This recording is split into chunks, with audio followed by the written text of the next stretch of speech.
Kama mpo kwenye mahusiano na make a good couple, basi history na kuhusu. Nchini Zambia kulikuwa na msichana mmoja aliyejulikana kwa jina la Mapalo. Alikuwa na umri wa miaka 21.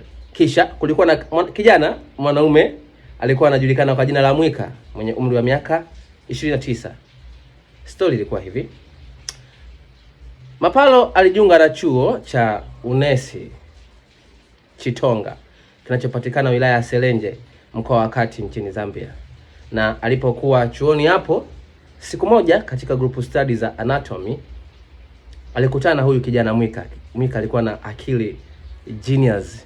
Kwa hiyo Mwika alikuwa mwaka wa 3 na Mapalo alikuwa ni mwaka wa kwanza. Mwika alikuwa anawaeleza na anawaelekeza mwaka wa kwanza masomo hapa na pale hapo chuoni. Mwisho wa siku Mwika na Mapalo wakawa na ukaribu ukakua, ukawa urafiki ukakua, ukawa uchumba, na mwisho wa siku mapenzi, wakaanza kuwa wapenzi. Boom. Chuo kizima kikajua kwamba Mapalo na Mwika ni wapenzi, na paka wakawa wamepewa nickname, wakawa wanaitwa Nurse Couple. Wanavyo kidogo watakuwa wanajua wanaosoma nursing. Kumbe wanaosoma nursing kwa mna kakapo kanajulikana, basi kanaitwa Nurse Couple. Tena hayo. Haya bwana, mapenzi yao yakaendelea kwa almost 1 year.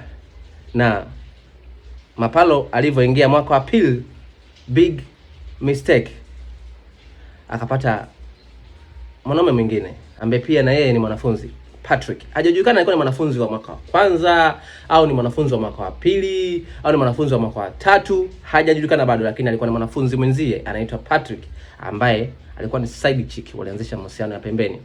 Mwisho wa siku yale mahusiano yamenoga na Mwika hapati haki zake. Anaona mahusiano kuna kitu havipo. Na kumbuka, Mapalo huyu mdada na Mwika walikuwa wamefanya blood covenant. Sijajua blood covenant ni nini, lakini mnaoifahamu blood covenant, faida zake, hasara zake, mtaniwekea kwenye comment. Mwika akawa ana doubt, anamuuliza mbona wewe siku hizo umebadilika? Mwisho siku Mapalo akashindwa kuficha, akamwambia Mwika, bwana, mimi nimechoka, nataka tu move on na mimi ni move on. Lakini kwenye mahusiano haya, na kukumbusha, Mapalo alikuwa wa kwanza kuchiti, alikuwa ameshaanza kuchiti mapema. Umeona? Alikuwa kwenye mahusiano. Kwa hiyo Mwika akawa bado ana mapenzi ya dhati, anasema hapana, tumeingia kwenye blood covenant. Inakuaje? Tunaachana hivi nini? Naomba basi tu solve hii. Kama kuna sehemu nimekukosea, naomba unisamehe Mapalo. Mapalo hataki. Anasema, Mwika, it is over. Sitaki kuendelea na wewe tena. Basi wakaplani wakutane, na wakakutana. Ilikuwa ni tarehe Disemba, kwenye tarehe 12 hivi, mida ya saa 13-12 hapo, mida ya saa 6 mchana, maeneo ya chuoni. Walipokutana, issue pia ilikuwa ni kudiscuss mustakabali wa penzi lao.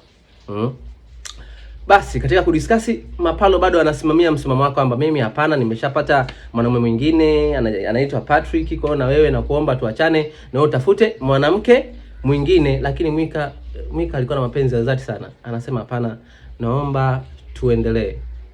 Just imagine, Mapalo akafikia hatua ya kumwambia Mwika, kama unahitaji mimi nikuzalie mtoto, nitakuzalia mtoto, lakini mimi na wewe tuachane. Bado najiuliza aliwezaje kusema hivi, umeona? Na wakati anajua yupo na mahusiano mengine na bebe mimba tena na mtu mwingine. Sijui Mapalo alikuwa anafikiria nini, lakini ndivyo ilikuwa hivyo.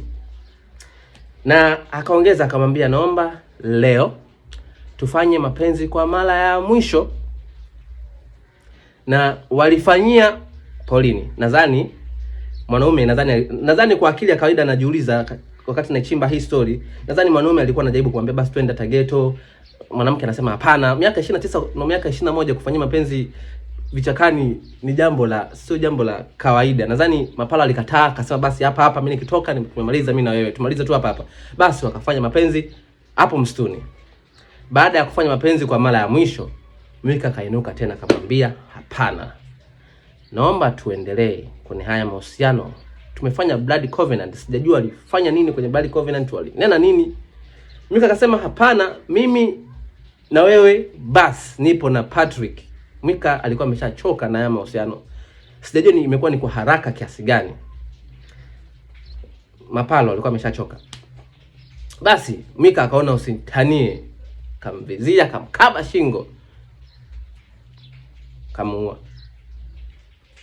Baadaye kachukua simu, kampigia Patrick, kamwambia Patrick, nimemuua baby wako.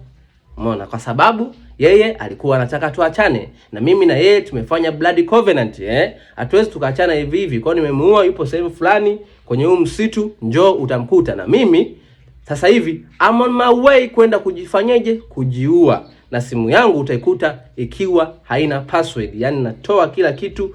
Kesi hii inaisha, akija ama polisi wasihangaike hata sijui password, sijui nini, sijui fingerprint.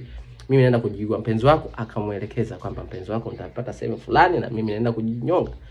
Yes, alienda kujinyonga pembeni kidogo, mita kadhaa kama 13 hivi.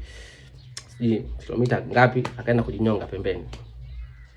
Hiyo ni sad story ya hii good couple, nice couple huko Zambia.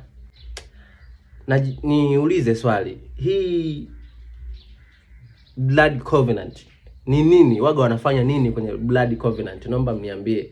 Nini waga kinahusisha kwenye blood covenant? Je, nini kilikuwa kinamsukuma roho ngumu huyu Mapalo, na ni nini kikiwa kinamsukuma huyu Mwika mpaka kwenda kumuua? Ni wivu wa kimapenzi au ni chanzo ni hii blood covenant?